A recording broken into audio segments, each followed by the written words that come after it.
जनता का सबसे लोकप्रिय चैनल फर्स्ट ट्रैक। दीपावली का त्योहार आने वाला है और धनतेरस जो सबसे पहले पड़ता है उसके लिए लोगों के मन में तरह तरह के सवाल है कि धनतेरस पे क्या खरीदा जाए, किस तरीके से पूजा की जाए। तो इन सब सारे सवालों के जवाब जानने के लिए हमारे साथ आज मौजूद है पंडित लोकेश आचार्य जी, जो हम सभी को बताएंगे कि किस तरीके से हम धनतेरस की तैयारियां करें और किस तरीके से हम धनतेरस की पूजा करें और क्या खरीदें जिससे माँ लक्ष्मी की कृपा हम पर बनी रहे। तो आइए हम जानते हैं पंडित जी से। पंडित जी, आप बताइए कि धनतेरस पूजा का क्या शुभ मुहूर्त है। राधे राधे। महालक्ष्मी च विद्महे विष्णुपत्नी च धीमहि तन्नो लक्ष्मी प्रचोदयात्।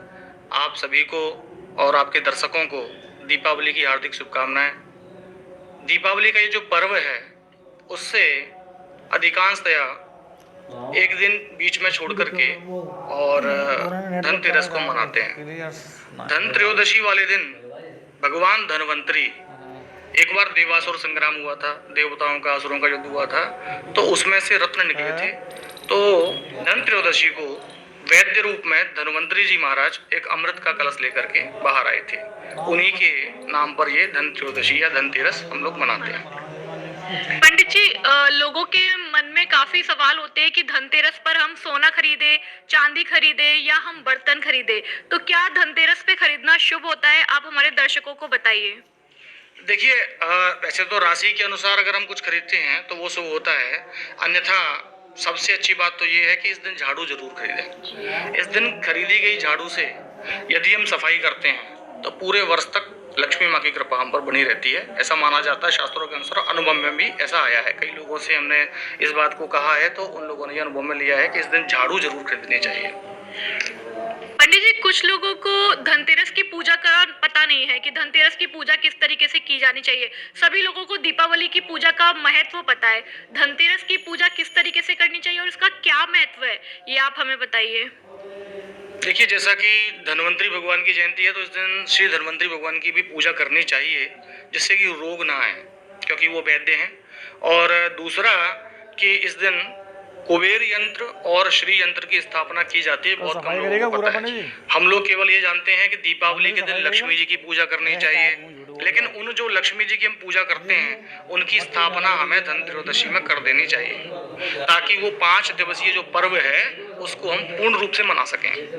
धन त्रयोदशी को हम यदि वैसे तो मिट्टी के गणेश जी सब लोग लाते ही हैं, या जो भी गणेश जी लक्ष्मी जी अपन लाते हैं, वो गणेश जी लक्ष्मी जी हमें धन त्रयोदशी को खरीद लेना चाहिए और उसी दिन से उनका पूजन नहीं करें, कोई दिक्कत नहीं है। उसी दिन से लक्ष्मी स्थापना हमारे घर में मान ली जाती है। उस दिन कुबेर यंत्र और श्री यंत्र, ये हो सके तो तांबे के लेकर के उनकी स्थापना भी और उनका पूजन धनतेरस से शुरू कर देना चाहिए।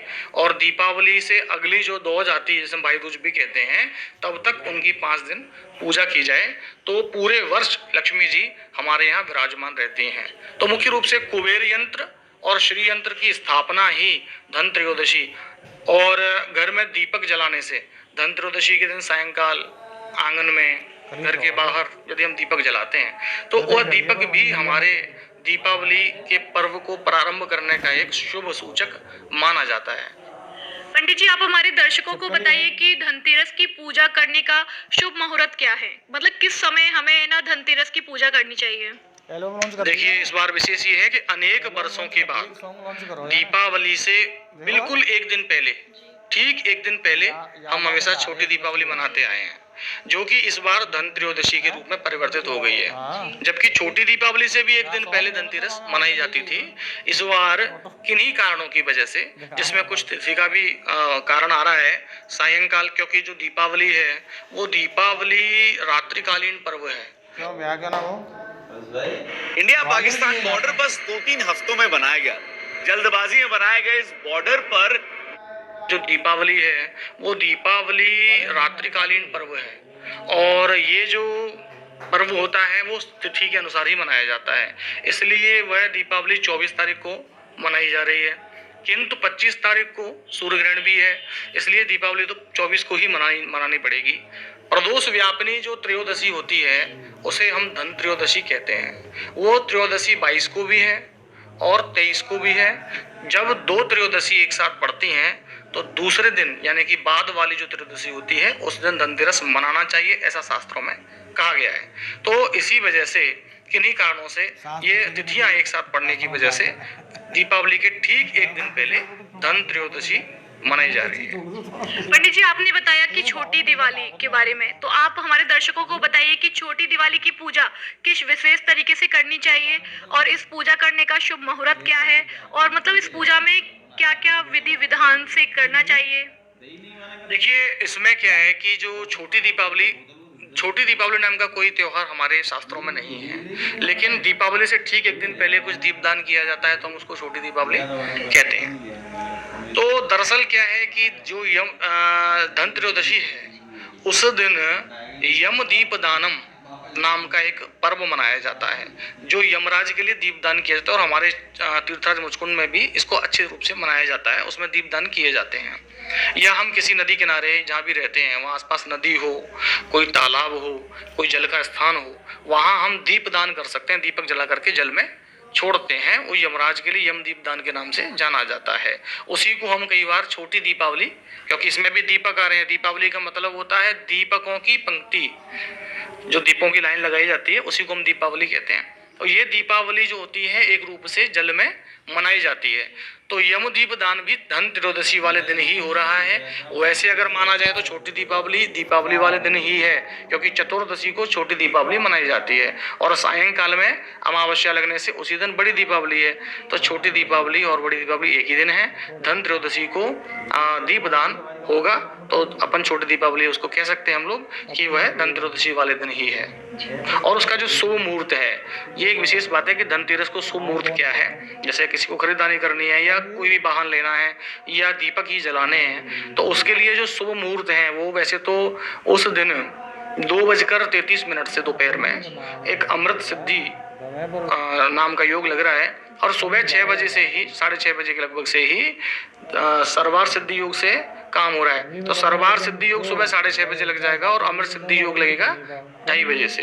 तो इसलिए पूरा दिन ही इसमें हम खरीदारी कर सकते हैं। ऐसा माना जाता है कि राहु काल में कुछ कार्य नहीं करना चाहिए, तो जब वो सर्वार सिद्धि योग आ जाएं या अमृत सिद्धि योग आ जाएं तो राहु काल इस पर विशेष प्रभावी नहीं होता है। फिर भी 4:30 से 6 के बीच खरीदारी ना करें, क्योंकि ये राहु काल का समय है, तो आप इसको छोड़ सकते हैं। बाकी इसका जो शुभ समय है वो है 6:57 से 8:52। यदि आप इस समय में झाड़ू खरीदते हैं, इस समय में आप कोई भी आप सोना भी खरीद सकते हैं, चांदी भी, राशि के अनुसार अगर बताया जाए तो, क्योंकि ये जो धनतेरस है वो रविवार को पड़ रहा है, तो रविवार को पड़ने से जो सूर्य राशि है वो प्रभावी हो गई, यानी सिंह राशि। सिंह राशि के लिए बहुत ही महत्वपूर्ण दिवस है, ये दीपावली से ज्यादा महत्वपूर्ण हो गया।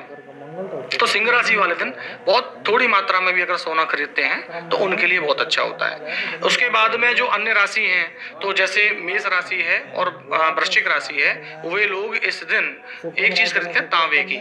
और मैंने आपको पहले बताया कि यंत्र खरीदने हैं, तो यदि वे कुबेर यंत्र और श्री यंत्र खरीद लें तांबे का तो अत्युत्तम होगा। कोई पात्र भी खरीद सकते हैं और वो यंत्र भी खरीद सकते हैं और तांबे की चीज खरीदें। उसके बाद वृष और तुला राशि वाले चांदी खरीद सकते हैं। चांदी खरीदने के लिए वो यंत्र भी चांदी का ले सकते हैं, पहले से आप ऑर्डर देंगे तो चांदी का यंत्र बन सकता है और चांदी के यंत्र को स्थापित कर सकते हैं।